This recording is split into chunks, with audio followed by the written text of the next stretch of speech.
The laser on Karen Thompson's measuring tape painted a thin red line across my new privacy screen. 73 inches, she announced. Not to me, but to the clipboard held by the silent man from the management company. His name was Davies, and his expression was as blank and professionally non-committal as the beige polo shirt he wore. That's a full inch over the architectural limit specified in the addendum to the rules and regulations. Revised June 2022. She looked at me then, her smile as clean and sharp as a fresh sheet of paper. You'll be hearing from us, Mark. It was a Tuesday afternoon in October, and the air in Oak Creek Preserve held the crisp, fragile promise of autumn. My wife, Sarah, was inside, resting.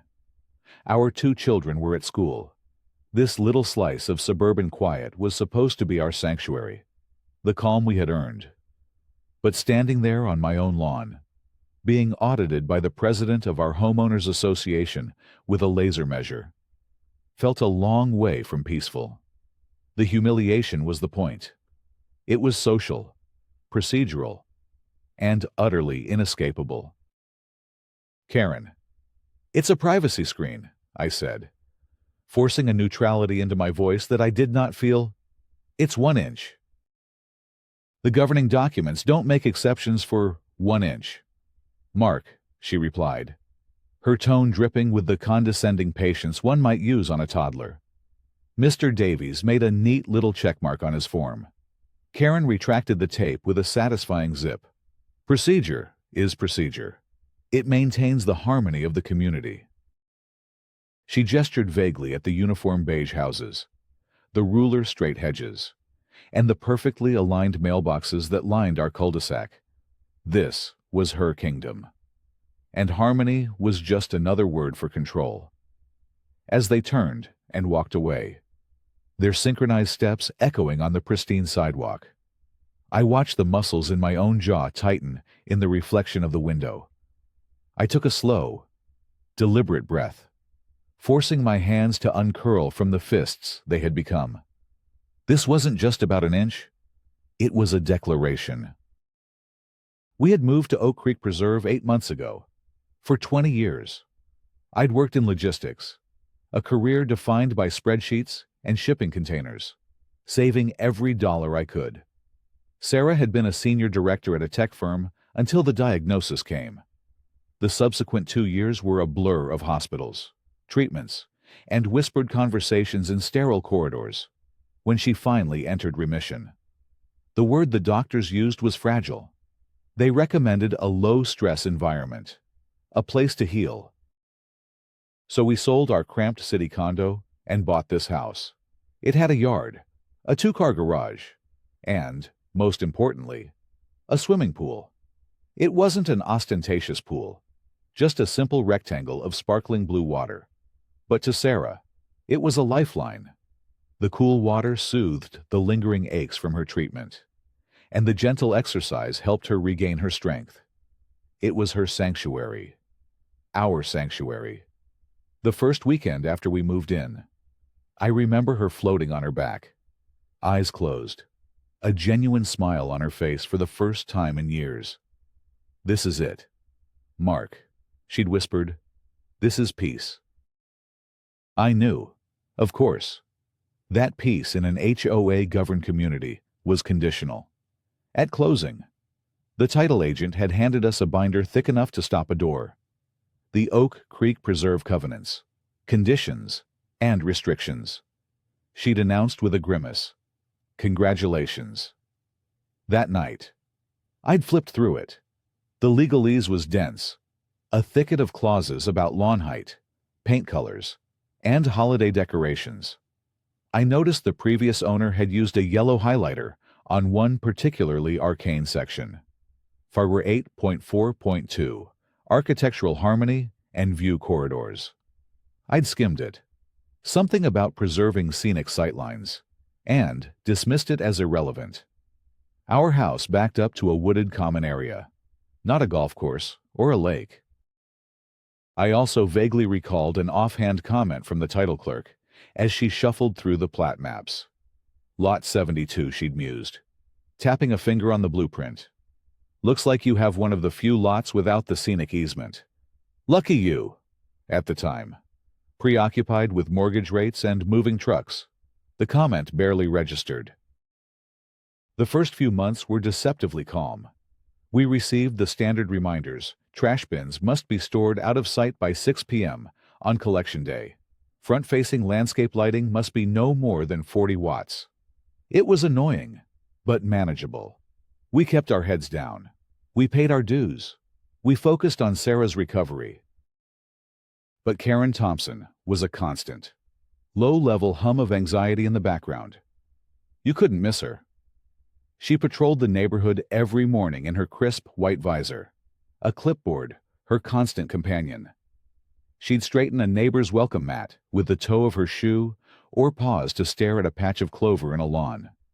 Her lips pursed in silent judgment. Most residents rolled their eyes. That's just Karen, they'd say. She lives for this stuff.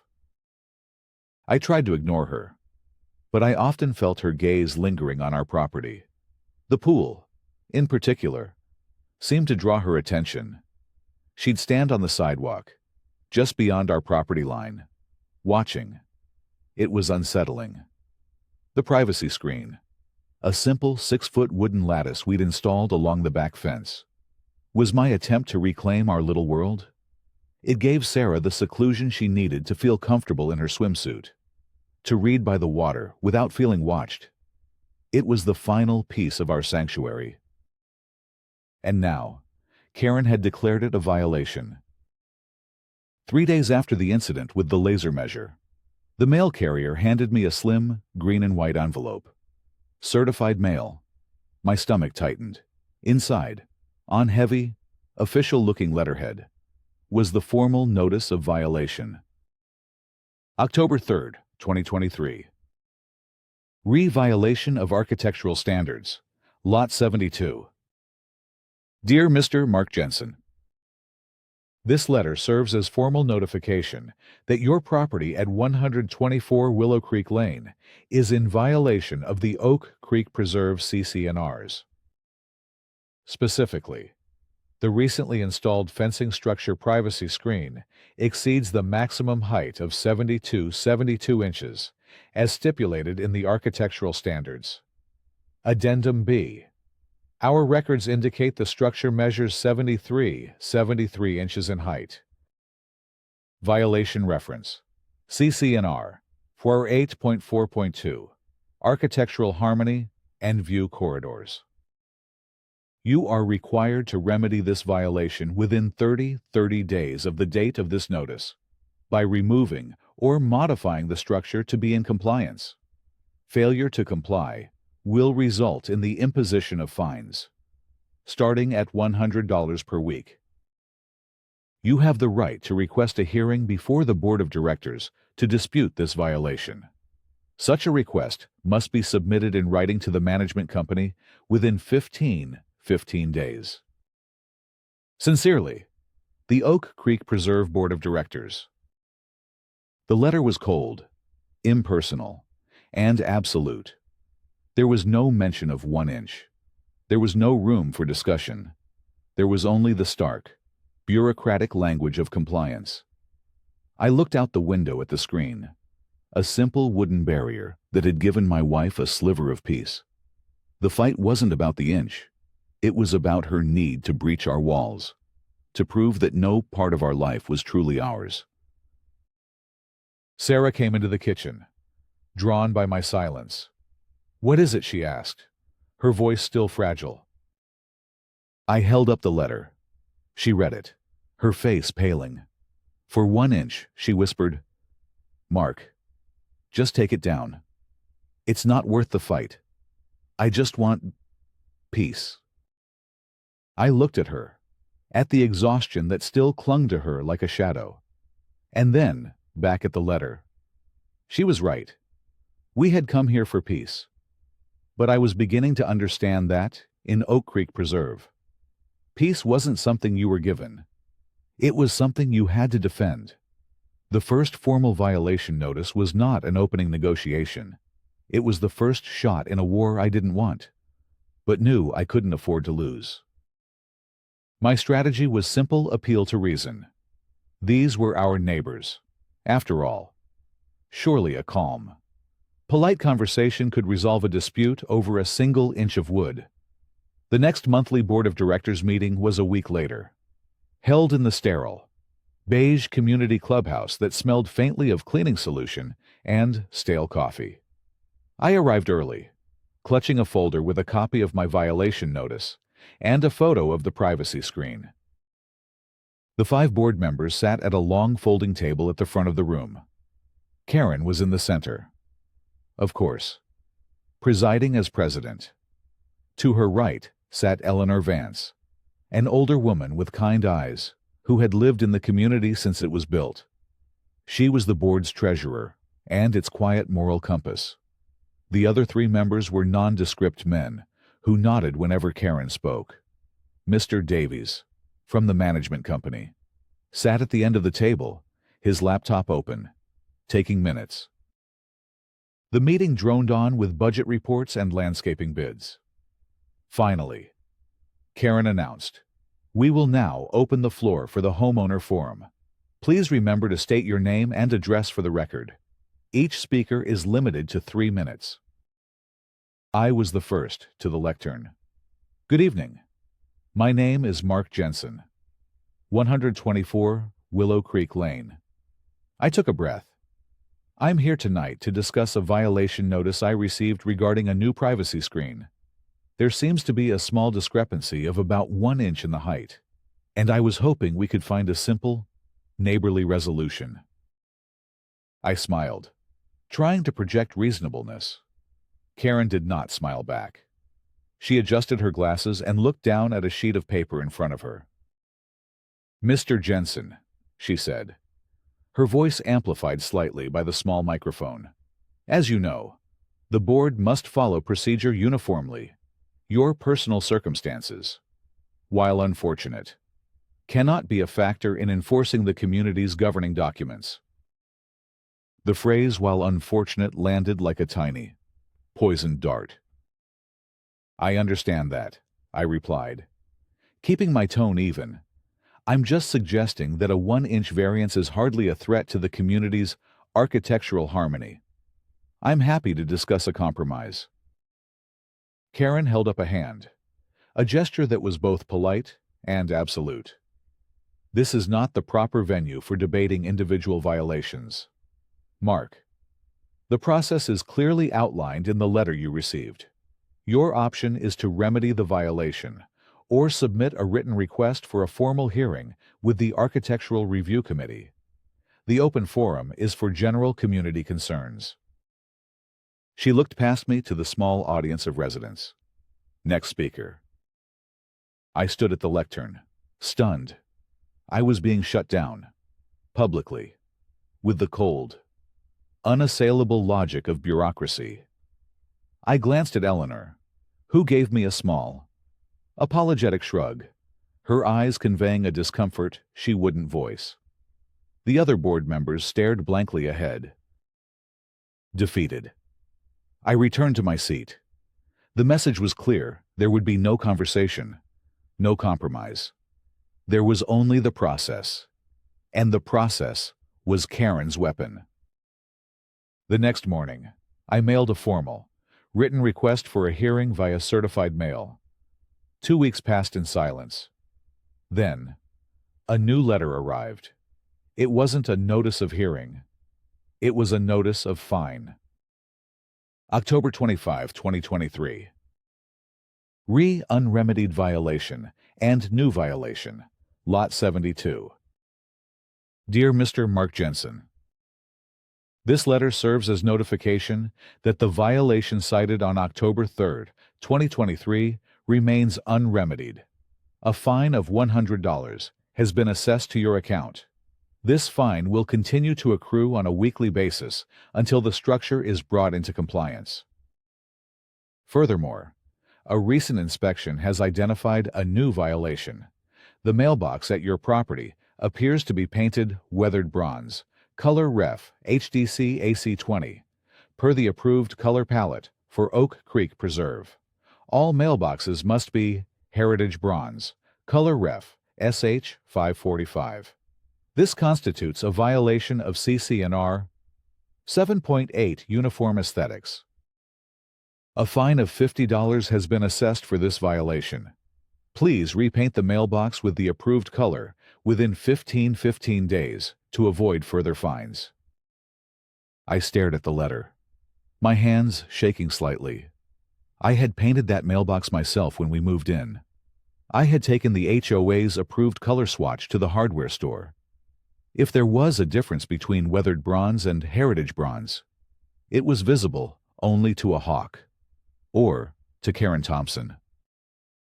This was no longer about a privacy screen. This was a campaign, a targeted, systematic harassment designed to wear me down. Sarah saw the look on my face. "What now?" she asked, her voice laced with dread. "She's fining us for the mailbox paint," I said, the words feeling absurd as I spoke them. "Mark, just pay it. Paint the mailbox. Trim the screen. Please. I can't handle this stress. It's not good for me." Her plea tore at me. She was right. Her health was the only thing that mattered. But surrendering now would only empower Karen. It would be an invitation for more scrutiny, more fines, more intrusions into our lives. "It won't stop here. Sarah," I said gently, "if we give in, she'll just find something else. The color of our front door, the type of mulch we use. This ends when we make it end." That night, after Sarah was asleep, I went to my office. I pulled out the massive CC&R binder and began to read. Truly read. For the first time, I also drafted a formal records request under the provisions of our state's Property Owners Association Act, which gave homeowners the right to inspect association records. I requested copies of all Board of Directors meeting minutes for the past 2 years, all decisions made by the Architectural Review Committee, and all existing contracts with community vendors. I wanted to understand how this machine worked. I wanted to find the ghost in it. I sent the request, again, by certified mail. The response from the management company came a week later, a heavy cardboard box containing a mountain of paper. I spent the entire weekend sifting through it. The meeting minutes were a revelation. While they were supposed to be a transparent record of the board's business, huge sections were blacked out with a heavy marker. "What's all this?" Sarah asked, pointing to a page that was more black than white. The redaction notes in the margins were all the same: redacted to protect resident privacy, or redacted due to attorney-client privilege. But I noticed a pattern. The redactions were heaviest in discussions concerning architectural violations and, most tellingly, in the approval of vendor contracts. One vendor, in particular, appeared frequently: Oak Creek Landscaping. Every discussion about their contract, their performance, their invoices completely blacked out. I felt a prickle of suspicion. This wasn't just about protecting privacy. This was about hiding something. I started a new file on my computer, labeling it Karen, and began documenting everything, every letter, every date, every selectively enforced rule. This was no longer a spat with a nosy neighbor. I was building a case. My only potential ally was George, my next-door neighbor, a retired county surveyor in his late 60s. George was curmudgeonly and private, but he possessed a deep, abiding hatred for bureaucratic overreach. I found him one afternoon tending to his rose bushes. "George," I began, holding up the original violation notice, "you know anything about a view corridor easement in this neighborhood?" He grunted, snipping a dead bloom from a bush. Heard Karen throwing that term around. Mostly nonsense. Those easements are specific, written right into the plat map filed with the county. They can't just invent one because they don't like your fence. He squinted at me. "Why's she citing that on you?" "Among other things," I said. He wiped his hands on his jeans. "Tell you what, come by my garage tomorrow. I've still got some old maps. Better yet, we can take a trip down to the county recorder's office. The truth is always in the public record. Son, you just have to be willing to dig for it." His offer was the first glimmer of hope I'd had in weeks. As I walked back to my house, I felt a shift inside me. I was no longer just a homeowner trying to be left alone. I was an investigator, and I had a lead. The hope was short-lived. The next afternoon, another certified letter arrived. This one felt heavier, more menacing. My hands were clammy as I tore it open. November 5, 2023. Re-notice of intent to file a lien. Dear Mr. Mark Jensen, this letter serves as formal notification that your account with the Oak Creek Preserve HOA is severely delinquent in the amount of $1,250, comprising unpaid fines and late fees.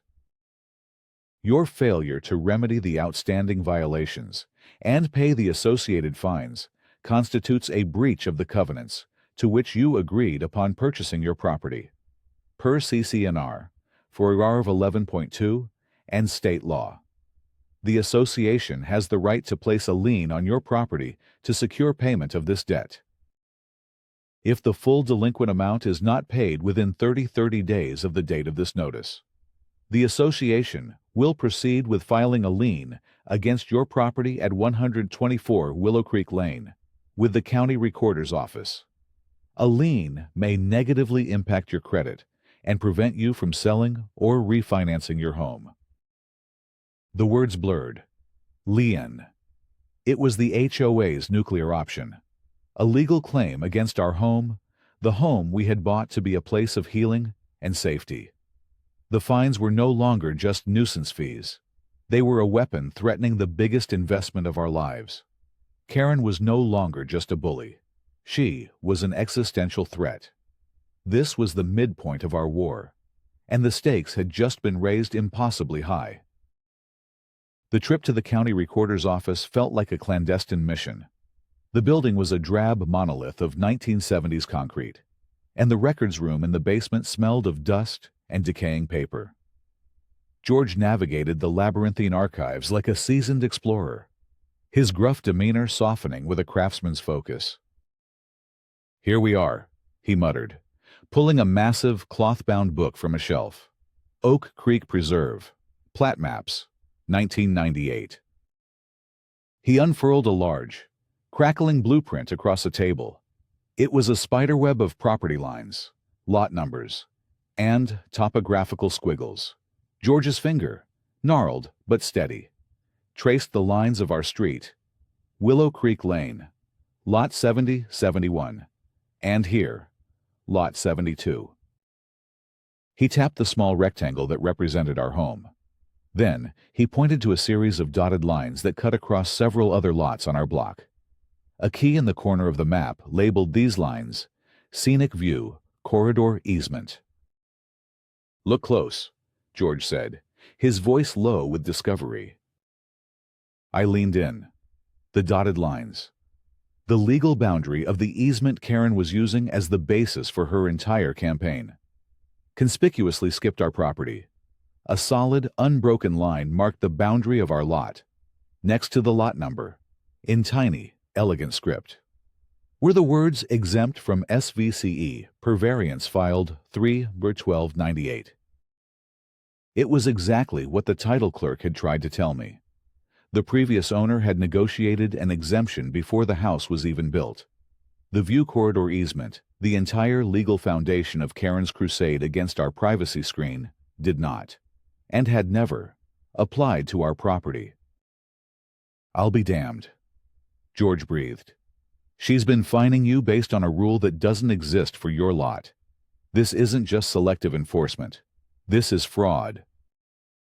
He helped me get a certified copy of the plat map. The official county seal stamped in raised ink in the corner. It was irrefutable. It was the smoking gun. I held the rolled-up document in my hand like a holy relic. The feeling was pure, unadulterated triumph. The triumph lasted until I got home and saw the white sedan, with the city's official seal, parked in front of my house. A man in a collared shirt with a laminated ID badge was standing on my porch. Ringing the doorbell, Sarah answered, looking pale and frightened. "Ma'am, I'm with the city's code enforcement department," the man said politely. "We received an anonymous complaint regarding unpermitted electrical work for your exterior lighting and a possible illegal connection to the city storm drain from your pool." My blood ran cold. This was Karen's move. Realizing I was digging into the official records, she had escalated, reaching beyond the confines of the HOA to bring the full weight of the city government down on us. An inspection was an invasion, a stressful, meticulous process where they could find some minor, unrelated infraction and cause us thousands in fines and repairs. For the next 2 hours, the inspector, a thorough and professional man named Mr. Chen, went over every inch of our backyard. He had me unearth the permits for the patio lights, which, thankfully, I had filed away. He inspected the pool's backwash drainage system, which was correctly routed. He checked the GFCI outlets. It was a nerve-wracking ordeal. Sarah sat in the living room, her hands clenched in her lap, the stress undoing weeks of hard-won calm. Finally, Mr. Chen closed his notepad. "Everything appears to be in order, Mr. Jensen. The permits are valid, and the drainage is up to code. I'll be closing this complaint as unfounded." Relief washed over me so intensely I felt dizzy. As Mr. Chen's car pulled away, I saw her.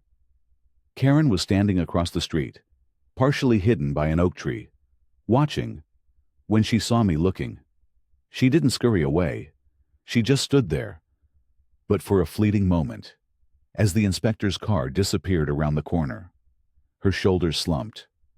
The regal, commanding posture was gone, replaced by something that looked startlingly like defeat. It was a glimpse behind the curtain, a flicker of the lonely, unfulfilled life that must fuel her obsessive need for control.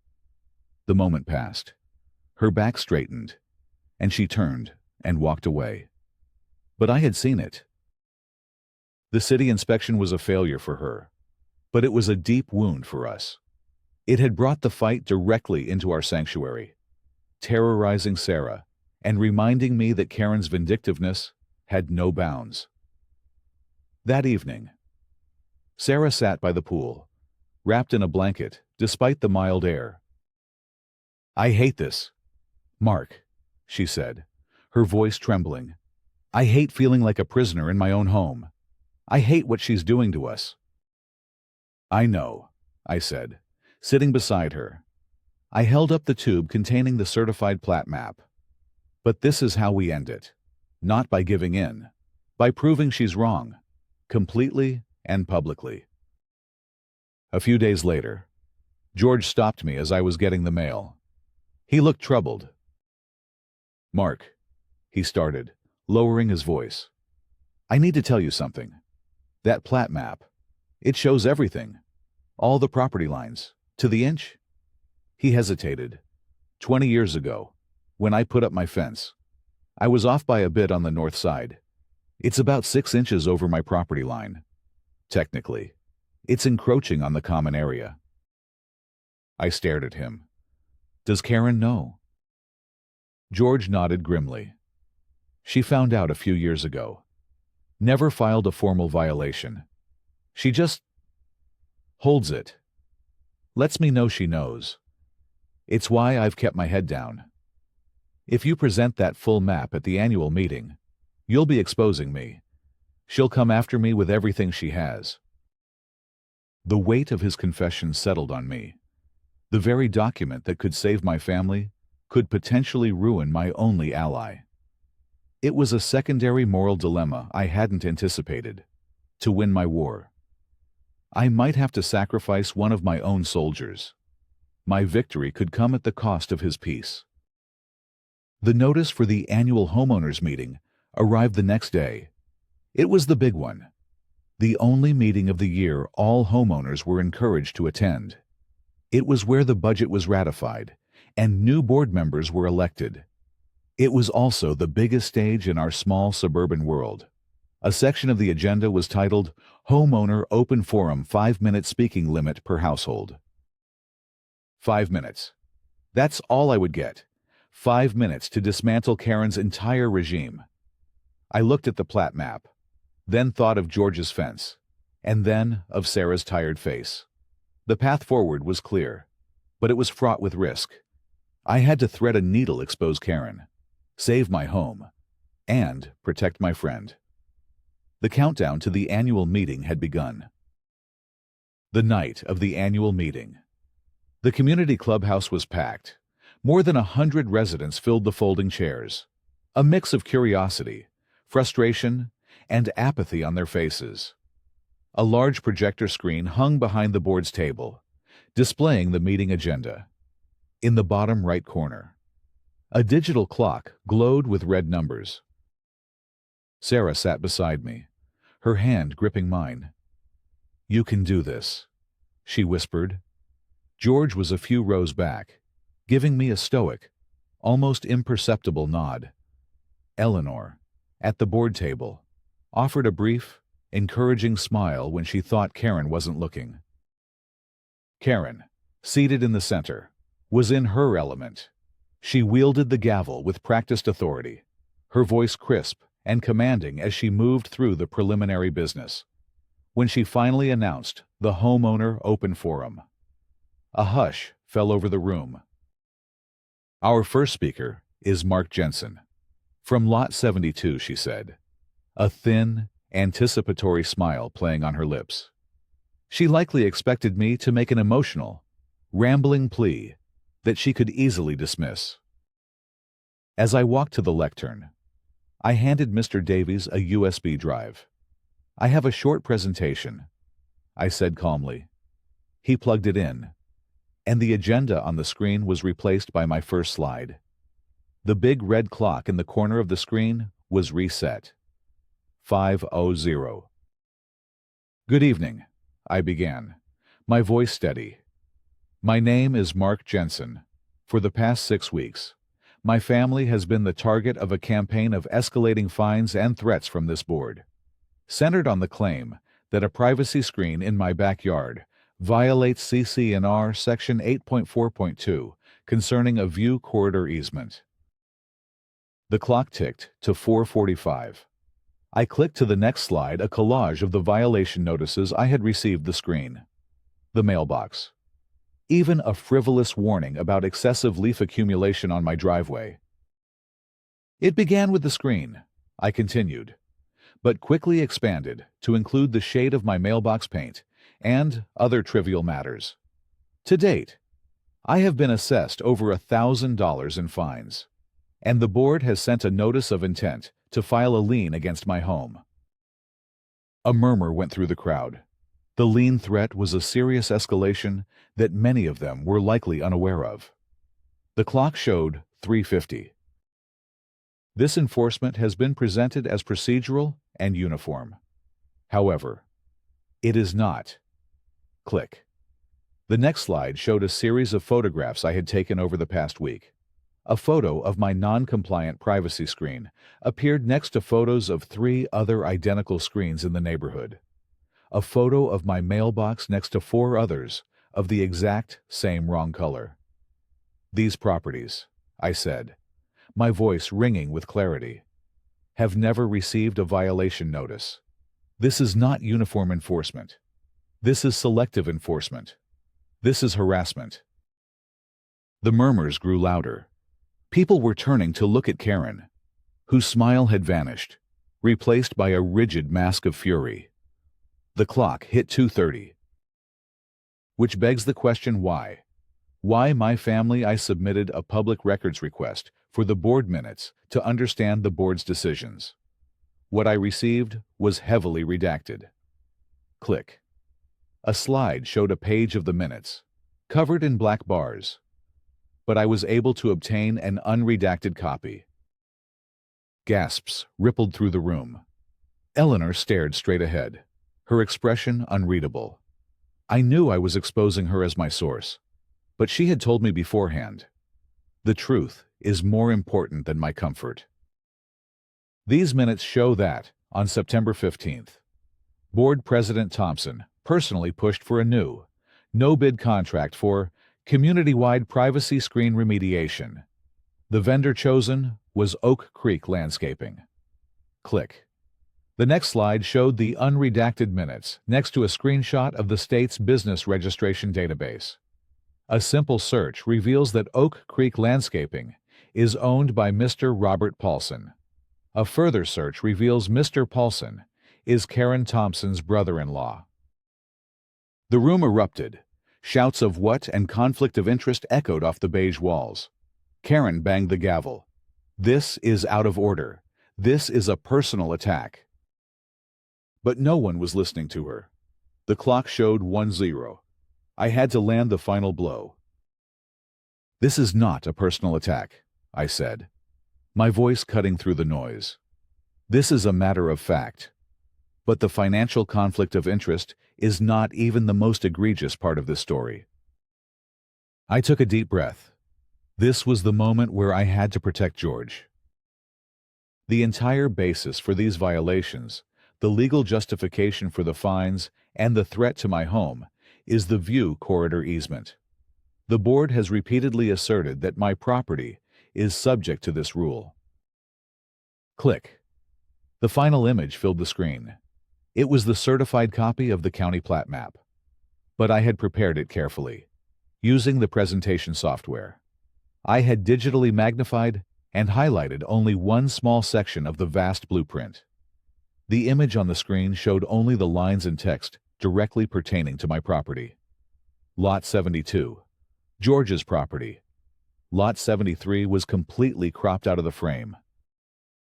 The words exempt from SVCE were circled in bright red. This, I announced, my voice resonating with the full force of vindicated truth, is the official, certified plat map for Oak Creek Preserve, on file with the county. As you can see, Lot 72 is, and always has been, explicitly exempt from the view corridor easement. It says so right here. I pointed to the screen. The board, under Ms. Thompson's leadership, has been knowingly or negligently levying fines and threatening my family's home based on an authority that it does not possess for my property. This is not just a mistake. It's an abuse of power. I looked directly at Karen.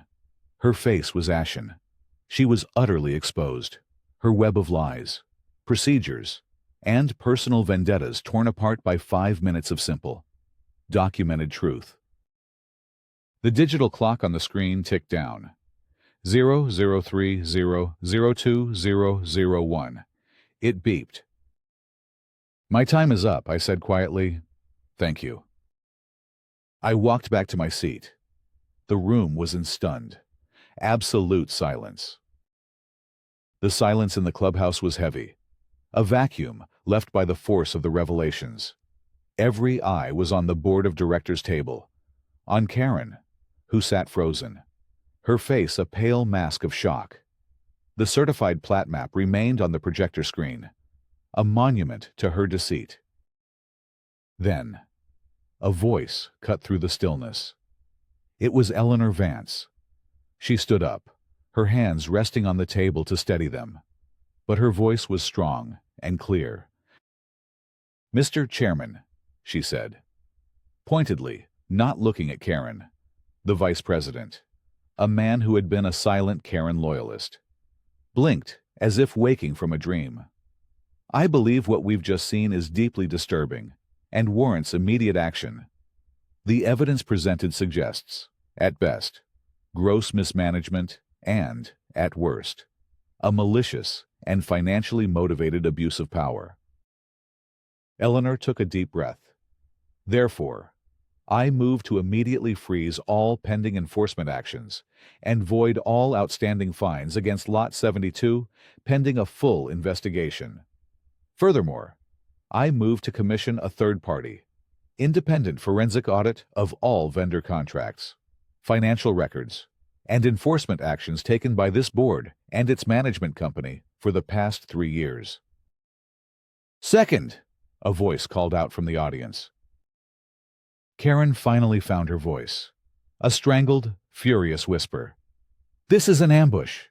This is completely against procedure. With all due respect, Karen, Eleanor said, her gaze firm. You seem to be the expert on misusing procedure. I believe the homeowners have a right to know if their funds are being properly managed and if their neighbors are being treated fairly. All in favor of the motion. A forest of hands shot up across the room. It was nearly unanimous. All opposed. Only Karen's hand remained down, clenched into a white-knuckled fist on the table. The motion passed. It was a public and utter repudiation of her authority. She had been censured, not by a formal vote, but by the overwhelming will of the community she claimed to serve. The rest of the meeting was a blur. The budget was tabled, and a special meeting was scheduled to discuss a recall of the board president. Karen sat through it all in rigid silence. A queen deposed, her kingdom crumbling around her. As the meeting adjourned, people crowded around me, shaking my hand, clapping me on the back. George came forward, a look of immense relief and gratitude on his face. You did it, son, he said, his voice thick with emotion. And you kept me out of it. I owe you. We owed each other, I replied. The following weeks were a whirlwind. The independent audit firm descended on the HOA's records and uncovered everything. It was worse than I had imagined. The audit revealed a systematic kickback scheme. Oak Creek Landscaping, her brother-in-law's company, had been overcharging the HOA for years, and a percentage of that overage was being funneled back to a private company owned by Karen and Mr. Davies from the management company. The petty fines for mailboxes and lawn height weren't just about control. They were a revenue stream. Every fine encouraged a homeowner to hire an approved vendor, often Oak Creek Landscaping, to fix the problem, generating more invoices and more kickbacks. Faced with irrefutable evidence of fraud and embezzlement, Karen Thompson resigned from the board of directors in disgrace before the recall vote could take place. Mr. Davies was fired by the management company, which was now facing its own legal battle.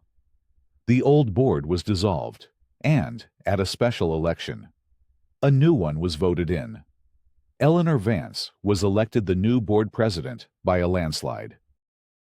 One sunny afternoon, a month later, Eleanor stopped by our house. The privacy screen stood untouched. The pool water sparkled. Sarah and I were sitting on the patio, enjoying a quiet that felt earned and profound. I just wanted to thank you both, Eleanor said, accepting a glass of lemonade. You gave a lot of people the courage to speak up. You've given our community a fresh start. We chatted for a while about the changes being made, new, transparent financial reporting, a committee to review and simplify the CC&Rs. As she was getting ready to leave, she paused. You know, she said hesitantly, it's a small world. I used to work at the same tech firm as you and Karen. Years ago, I was in a different department, but I remember. Sarah looked up, surprised. I had no idea. Eleanor nodded. I just wanted to say, this was never about your privacy screen.